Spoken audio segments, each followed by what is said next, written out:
Bismillahirrahmanirrahim. Dear student, Assalamu alaikum. We have started the environmental chemistry and today we will discuss about the photochemistry of the atmosphere. Outline contain photochemical reaction and the photochemically active molecule. So in this lecture, we will discuss the photochemical reactions and the photochemically active species. All the species present in the troposphere or in the atmospheres are not photochemically active, but there are certain molecules which are photochemically active. And in today's lecture, we will discuss about these species. Those species which are photochemically active are mentioned over here. We will discuss the photochemistry of oxygen, the photochemistry of nitrogen oxide that may contain the nitrogen dioxide and nitrogen trioxide and nitrous oxide. So we will discuss all the photochemically active nitrogen oxides in this lecture. Then we will discuss about the photochemistry of sulfur oxide, photochemistry of ozone, and photochemistry of hydrocarbons. And at the end, we will discuss about the photochemistry of the hydroxyl and per hydroxy radicals. So first of all, what is photochemical reaction? So photochemical reactions are those reactions in the atmospheres which are initiated by the presence of a photon. So these molecules absorb certain radiation and photochemically active. These reactions are generally written as simple chemical reactions, but in this case, the photon or the energy is considered as one of the substituent of the reactant. In order to photodissociate a molecule, it must be excited above its dissociation energy. So it's mean that those molecules will be photochemically active if it absorbs or if there is energy which is present greater than its dissociation energy. So, stratospheric ozone layer filter limit the solar radiation at the Earth's surface to a wavelength longer than 315 nanometer. So, it's mean that below 315 nanometer, the troposphere consists of only radiations which have wavelength greater than 315 nanometer because the high radiation, ultraviolet radiation, is stopped by the ozone layer in the stratosphere. So now what is photochemically active molecules? So in the lower atmosphere, only molecule with dissociation energy corresponding to wavelength greater than 300 nanometers are photochemically active. As the ozone layer stops the high ultraviolet radiation below 300 nanometers, so the Earth troposphere just reach the ultraviolet radiation which have wavelength greater than 300 nanometer. So all those molecules will be photochemically active which have dissociation energy greater than 300 nanometer. At these wavelengths, the most photochemically active species are oxides of nitrogen, oxides of sulfur, ozone, hydrocarbon, formaldehydes. And when it's photochemically dissociate, it directly or indirectly produce the hydroxyl radical and perhydroxy radical. The hydroxy radical dominate the chemistry of the troposphere in the same way as we discussed previously the ozone chemistry in the stratosphere. So the troposphere, we have the hydroxyl radical and perhydroxy radical. These hydroxyl and perhydroxy radical are also known as the atmospheric detergent because most of the pollutant react with it and clean the environment from the pollutants. So first of all, we will discuss about the photochemistry of oxygen. If wavelength of photon is less than 315 nanometer, the oxygen atom is produced in excited 1D state and otherwise, if the energy is greater than 315 nanometer, it will produce in three peak triplet brown state of the oxygen. So we see that the troposphere have only the energy which is greater than 315 nanometer wavelength, so it's have less energy.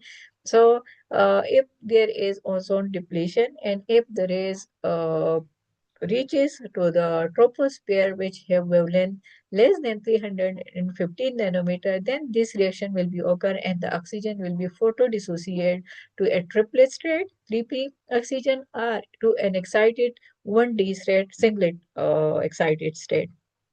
The ground state oxygen will probably recombine with a molecule of oxygen to form ozone. So, if there is a photodissociation of oxygen in the troposphere, then there is possibility to form the ozone layer in the troposphere.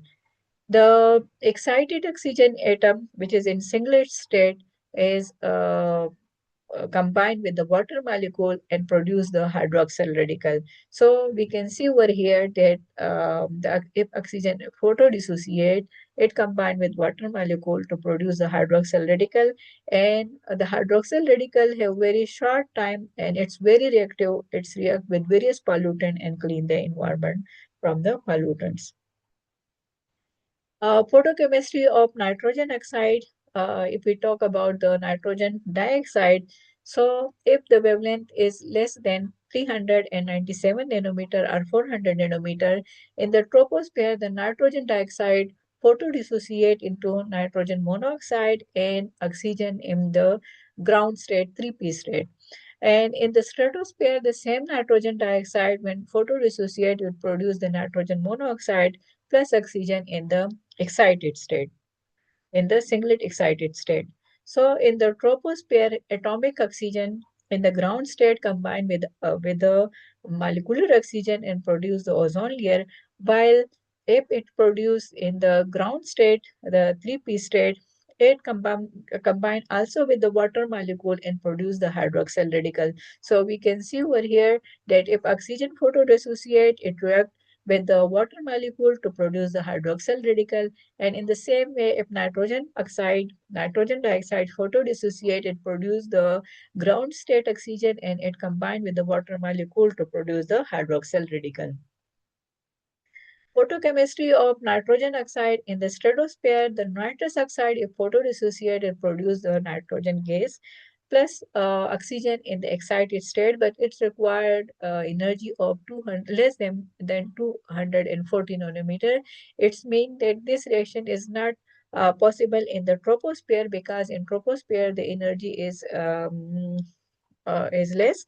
It have a wavelength of 400 nanometer approximately or 350 nanometer, but it required an energy of a wavelength less than 240 nanometer. So this reaction generally occur in the stratosphere because in the stratosphere high energy radiation is present which have wavelength less than 240 nanometer.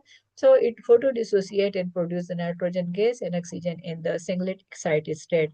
This singlet excited state oxygen combine with the oxygen molecule and produce the ozone layer. So this is the mechanism that the ozone layer is formed in the stratosphere by the decomposition of nitrous oxide. In troposphere, the nitrogen trioxide photodissociate to produce nitrogen dioxide and the ground state oxygen radical, and this require energy which have wavelength of 500 to 600 nanometer. So as these visible radiation are present in the troposphere, so it produce the ground state oxygen. And then the nitrogen trioxide also produce the nitrogen monoxide plus oxygen at a wavelength of 600 nanometer to 630 nanometer. So these are the photochemistry of nitrogen oxide, that the nitrogen oxide photochemical reaction occur in the stratosphere to form ozone layer, while in the troposphere it produce the ground state oxygen atom, which combine with oxygen molecule to produce the ozone layer. Next is the photochemistry of the sulfur oxide. Sulfur dioxide easily react with the hydroxyl radical to produce the bisulfite, and sulfur dioxide also react with the hydrogen peroxide hydrogen peroxide radical and produce the sulfur trioxide. So both the bisulfite and sulfur bisulfite radical and the sulfur trioxide react with the hydroxyl radical to produce the sulfuric acid and its ultimate products of the oxidation of the atmospheric sulfur.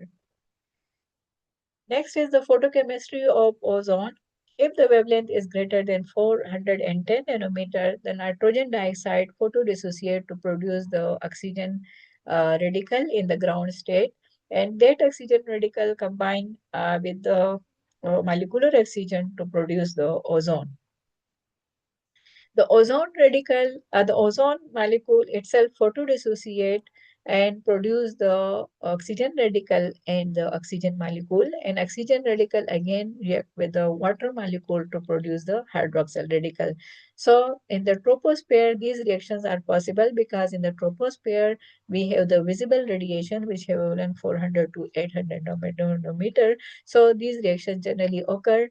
The nitrogen oxides produce the ozone in the troposphere, and the ozone photodissociate in at a wavelength of 410 nanometer and produce the oxygen radical, and oxygen radical combine with the water molecule to produce the hydroxyl radical. So at approximately every slide, we can see that the hydroxyl radical is produced in various photochemical reaction in the troposphere.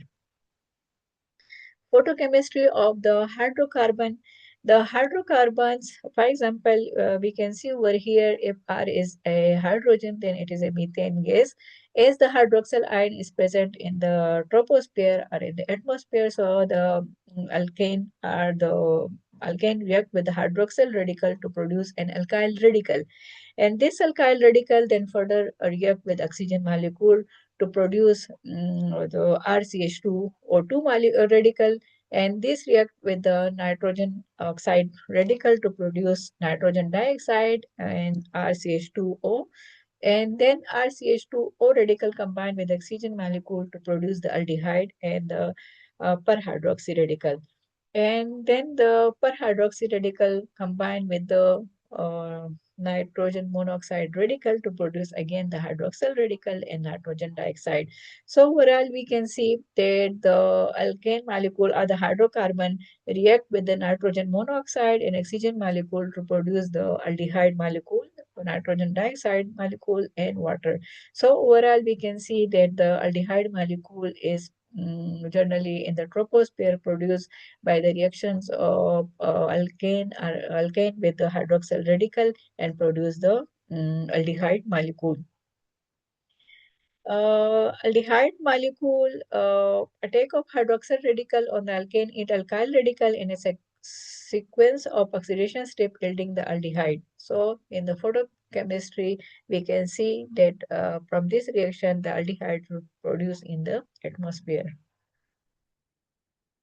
If we see that the aldehyde is present in the atmosphere, so the aldehyde product can itself be photolyzed at a wavelength of 340 nanometer approximately. And when it photodissociate and react with the hydroxyl radical, it produces the acyl radical. And the acyl radical then combined with the oxygen to produce the peroxy acyl radical, and the peroxyacyl radical combined with the nitrogen dioxide molecule to produce the peroxyacyl nitrate. It is an irritating compound and generally present in the summer smoke, and it's caused various types of irritation. Photochemistry of the hydroxyl and perhydroxy radical is the hydroxy radical and perhydroxy radical are present in the atmosphere, and we can see that by various photochemical reaction these radical are produced in the atmosphere. So it's necessary to know about the photochemistry of these molecules also. So these molecules in the presence of suitable molecular species combine to produce the hydrogen peroxide molecule, which is a good oxidizing agent. And the hydroperoxy radical also may be an efficient route that both these two combine to produce the hydrogen peroxide. So, hydroxyl radical and hydroperoxy radical combine to produce the hydrogen peroxide radical. And hydrogen peroxide radical is highly water soluble and a strong oxidizing agent, so it will probably play an important role in oxidation process within water droplet in the atmosphere. So in today's lecture, we have discussed about the photochemistry of various photochemically active species. Thank you.